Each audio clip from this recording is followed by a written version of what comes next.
தூத்துக்குடி செல்வம், மக்களுடைய அத்தியாவசிய பிரச்சனைகள் மீது திமுக அரசு கவனம் செலுத்தவில்லை அப்படின்னு பாரதிய ஜனதா கட்சியோட மூத்த தலைவர் தமிழிசை குற்றம் சுமத்துறாங்க. எங்க கவனம் செலுத்தல?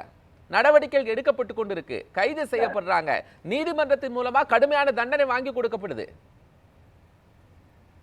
இல்ல இதுல முக்கியமா இந்த அரசே ஊழல் வழக்கில் இந்த அரசே குற்றஞ்சாட்டப்பட்டு ஊழல் வழக்கில் இன்னும் சொல்ல போனா இந்த அரசு நிர்வாகத்தில் இருக்கிற அதாவது கவுன்சில் ஆஃப் மினிஸ்டர்ஸ் என்று சொல்லக்கூடிய அதாவது மந்திரி சபையில இருக்கிற மந்திரிகளே ஊழல் வழக்கில் குற்றம் சாட்டப்பட்டு நீக்கப்பட்டிருக்கிறார்கள், விடுவிக்கப்பட்டிருக்கிறார்கள், தண்டிக்கப்பட்டு விடுவிக்கப்பட்டிருக்கிறார்கள். அதனால இந்த அரசு எப்படின்னு கேட்டீங்கன்னா, கடந்த அண்ணா திராவிட முன்னேற்ற கழக அரசுல 4 லட்சம் கோடி 4 லட்சம் கோடி ரூபாய் எங்க தண்டிக்கப்பட்டு விடுவிக்கப்பட்டிருக்காங்க? பொன்முடி என்ன பண்ணிருக்காங்க சார்? பொன்முடி ஊழல் வழக்கில் தண்டிக்கப்பட்டிருக்கிறார். கன்விக்ஷன் ஆயிட்டாரு, குற்றம் சாட்டப்பட்டவர், வழக்கு நடந்து தண்டிக்கப்பட்டவர் சொல்றேன் இல்ல சார். அப்பீல் தான் இருக்கு, அப்பீல் அகைன்ஸ்ட் அக்யூட்டலா கன்விக்ஷன் தானே. நான் இன்னொன்னு கேளுங்க, என்னோட பணிவான வேண்டுகோள் என்னன்னா, இந்த அரசு சரி இப்போ மத்திய அரசாங்கம் ஒண்ணுமே செய்யல, மத்திய அரசாங்கம் மாநில அரசுக்கு எதுவுமே செய்யல, கல்வி நிதி கொடுக்கல, எப்படி இங்க செய்ய முடியும்? கடந்த 4 வருடத்தில் 5,47,280 கோடி 5,47,280 லட்சம் கோடி கொடுத்திருக்காங்க. SSL 2,150 கோடி கொடுக்கல. SSL 2,150 கோடி கொடுக்கல சார். ஒரே ஒரு விஷயம், இந்த அரசு நீங்க மதிமுக திமுகவுக்கு இப்படி எல்லாம் சப்ப கட்டிக்கிட்டு இருக்கிறதுனால அது வேற. இது சொல்லுங்க சார், 2,150 கோடி ஏன் தரலன்னு சொல்லுங்க, அந்த மத்ததெல்லாம் அப்புறம் பேசிக்கலாம். வேண்டாங்க, நீங்க அந்த ஸ்கீமே வேண்டாம்னு சொல்லும்போது உங்களுக்கு எதுக்கு பணம் கொடுக்கணும்? அந்த ஸ்கீமையே நீங்க இம்ப்ளிமெண்ட் பண்ண தயார் இல்ல, அப்படி எதுக்கு நீங்க ஒண்ணே கேளுங்க. மும்மொழி கொள்கை திட்டத்தை ஏத்துக்கணும்னு சொல்றீங்களா? அண்ணா திமுக ஏத்துக்குதா மும்மொழி கொள்கை? அந்த ஸ்கீம் ஏத்துக்கலன்னு சொல்றீங்க. அது உங்க ஸ்டாண்ட் சார், அது உங்க ஸ்டாண்ட். ஏன்னா அண்ணாமலை சொன்னாரு ஒரே மொழி தான் படிச்சிருக்கான், பீகார்லயும் உத்தரப்பிரதேசலயும் ஒரே மொழி தான் படிச்சிருக்கான் அண்ணாமலை ஸ்டேட்மெண்ட் சொல்றாரு, பேட்டி கொடுக்குறாரு. சார் நீங்க ஒரே ஒரு விஷயம் என்ன கேட்டா, 3வது மொழி என்பது அது இந்தியின் இல்ல, ஏதாவது ஒரு மொழி. பிராக்டிகல் அப்ளிகேஷன்ல அப்படி வராது சார், 3வது மொழியா ஹிந்தி தான் வரும். பிராக்டிகல் அப்ளிகேஷன் அதுதான் நாங்க எதிர்க்கிறோம். உங்க முதலமைச்சரே அமைச்சர் பெருமக்கள் சட்டமன்ற நாடாளுமன்ற உறுப்பினர்லாம் நடத்தக்கூடிய பள்ளிக்கூடத்துல 3வது மொழி இந்தியாவே இருக்கு சார். அது வேற. நாங்க திணிப்பதான் எதிர்க்கிறோம், யார் வேணா எதை வேணா படிக்கட்டும், திணிப்பதான் எதிர்க்கிறோம். அதை புரிஞ்சுங்க. திணிப்பு எங்க சார் திணிக்கும்? நீங்க ஒண்ணே ஒண்ணு கேளுங்க, இந்த லாஜிக்கா பேசுற மாதிரி அண்ணா காலம் அந்த காலம் இந்த காலம் எல்லாம் முடிஞ்சு போச்சு.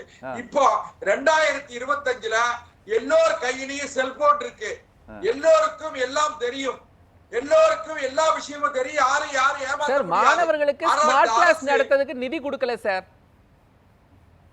நான் ஒரே ஒரு விஷயம் கேளுங்க, அந்த பிரச்சனையை சொல்றாங்க. 2000 கோடி ரூபாய் வரலனா மாணவர்களுக்கு எப்படி ஸ்மார்ட் கிளாஸ் நடத்துறது? இந்த மாநில அரசாங்கம் எப்படி கம்ப்யூட்டர் கிளாஸஸ் எல்லாம் நடத்துறது? கோபாலகிருஷ்ணன் சார், இந்த அரசாங்கத்தினுடைய பட்ஜெட்ல நிதிநிலை அறிக்கையில கல்விக்கு ஒதுக்கப்படக்கூடிய நிதி மாத்திரம் 52,000 கோடி. இந்த 2,000 கோடியை இவங்க பேசுறதுக்கு வேற வழி இல்லைங்கிறதுக்காக பேசுறாங்க. இப்ப நான் என்ன சொல்றேன், உடன்பிறப்பே இப்போ முதலமைச்சர் அவர்கள் கூவி பேசுகிறாரே, இந்த உடன்பிறப்புகள் 4 ஆண்டு காலம் அவர்கள் எதுவுமே செய்யலன்னு சொல்லி கொதிச்சு போயிருக்கான்.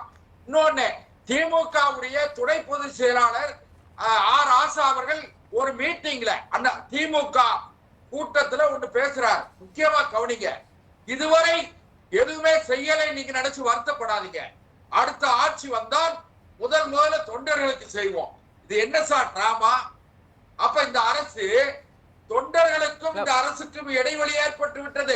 என்னன்னா மக்களுக்கும் இடைவெளி ஏற்பட்டு விட்டது. கட்சிக்காரங்களுக்குன்னு பார்த்து செய்யல, மக்களுக்குன்னு செய்யறோம் அப்படின்னு புரிஞ்சுக்க கூடாது. அதான் தம் மக்களுக்கு செய்தார்கள், அவர்கள் மக்களுக்கு செய்து கொண்டார்கள், அதுதான் தவிர. எவ்வளவு ஸ்கீம்ஸ் அந்தரிதாஸ் பட்டியலிடுறாங்க, அமெரிக்க நாராயணன் பட்டியலிடுறாங்க, இதெல்லாம் தமிழ்நாட்டில் இருக்கக்கூடிய மக்களுக்கு தானே sir. Sir routine process sir. நீங்க 1000 ரூபாய் வந்து மகளிர் உதவி தொகைன்னு கொடுத்துட்டு அவங்க குடும்பத்தில இருந்து 5000 ரூபாய் சாராய கடைக்கு வாங்கிடுறீங்க சார். மதுக்கடை நீங்க ஆட்சிக்கு வந்தா மதுக்கடையை நீக்குவோம், பழைய ஓய்வூதிய திட்டத்தை கொண்டு வருவோம், வேலை வாய்ப்பை பிஜேபி 18 மாநிலத்துல முதல்ல மூடிட்டு வாங்க சார், அப்புறம் பேசுவோம். பக்கத்துல பாண்டிச்சேரியில மூடுங்க முதல்ல. நீங்க முதல்ல தமிழ்நாட்டுல தானே இருக்கீங்க, தமிழ்நாட்டை பத்தி பேசுங்க. நீங்க தேசிய கட்சி ஆச்சே, எல்லாத்தையும் சேர்த்து இந்தியா சேர்த்து தானே பேசுறோம். சரிங்க, தமிழிசை சொல்றாங்க அத்தியாவசிய பிரச்சனைகள்ல கவனம் செலுத்தல. நீ எந்த அத்தியாவசிய பிரச்சனைகள்ல கவனம் செலுத்தல? நான் ஒரே ஒரு விஷயம் சொல்லட்டுமா சார்? இந்த அரசு மின் கட்டணத்தை தாறுமாறாக உயர்த்தி இருக்கிறது. 14,000 ரூபாய் மின்சார கட்டணம் செலுத்தியவர் 42,000 ரூபாய் மின்சார கட்டணம் செலுத்த வேண்டிய அளவிற்கு ஒழுங்குமுறை ஆணையம் தானே செய்யுது சார். அது மின்சார ஒழுங்குமுறை ஆணையம் ஒவ்வொரு ஆண்டும் ஜூன் மாசம் அவங்க என்ன பண்றாங்க, அந்த கட்டண மாற்றங்களை செய்யறாங்க. அதுல நெறிமுறைகள் ஏற்கனவே வகுக்கப்பட்டது தானே. தமிழ்நாடு மின்துறை அமைச்சர் ஒருத்தர் இருக்காரா இல்லையா? தமிழ்நாடு முதலமைச்சருடைய கட்டுப்பாட்டுல மின்துறைன்னு ஒண்ணு இருக்கா இல்லையா? தமிழ்நாட்டுல வந்து இன்றைக்கு மின் உற்பத்தி மின் கட்டணம் உயர்றல சார். மின்துறை சம்பந்தமா இந்த அறிவிப்புகள் கொடுத்து செய்யலன்னு சொல்லுங்க. ஆனா மின் கட்டண உயர்வுங்கிறது ஒழுங்குமுறை ஆணையம் டிட்டர்மைன் செய்த விஷயம் தானே சார். சார் ஒரே ஒரு விஷயம் கேளுங்க. இந்த அரசு நாங்க ஆட்சிக்கு வந்த உடனே இலவச மின்சாரம் கொடுக்கறோம் சொல்லி கொடுக்கல, மாதத்துக்கு ஒரு முறை கால்குலேட் செய்யப்படும் அப்படின்னு சொல்லிட்டு கணக்கீடு செய்யல. ஏதாவது ஒரு வாதத்தை வைங்க.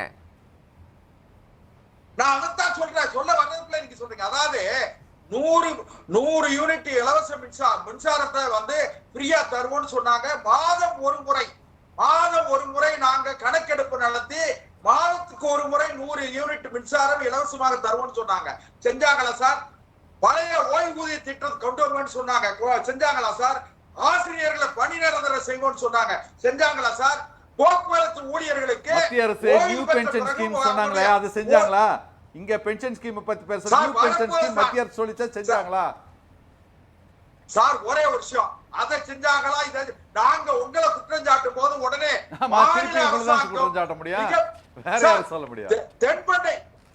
தென்பெண்ணை ஆற்றுல உங்களுக்கு தெரியும் நினைக்காது, கோபாலகிருஷ்ணன் சார் தெரிஞ்சிருப்பார். தென்பெண்ணை ஆற்றில் கடந்த 2023 தொடங்கின திட்டம் 24 நிறைவேற்றப்பட்டது. ஒரு பாலம் 97 கோடி ரூபாய், 197 கோடி ரூபாய் மதிப்பீட்டுல அந்த பாலம் ஒரே ஒரு வெள்ளத்துல அடிச்சுட்டு போயிடு சார்.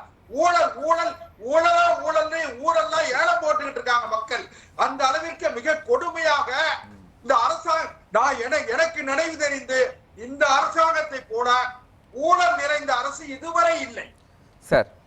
இதுவரை எந்த அரசுமே இல்லை. அதனால இந்த அரசு வீட்டுக்கு அனுப்பப்பட வேண்டும் என்று மக்கள் தயாராக தொடர்ந்து பேசலாம். தேர்தல் எப்பொழுது வருகிறது?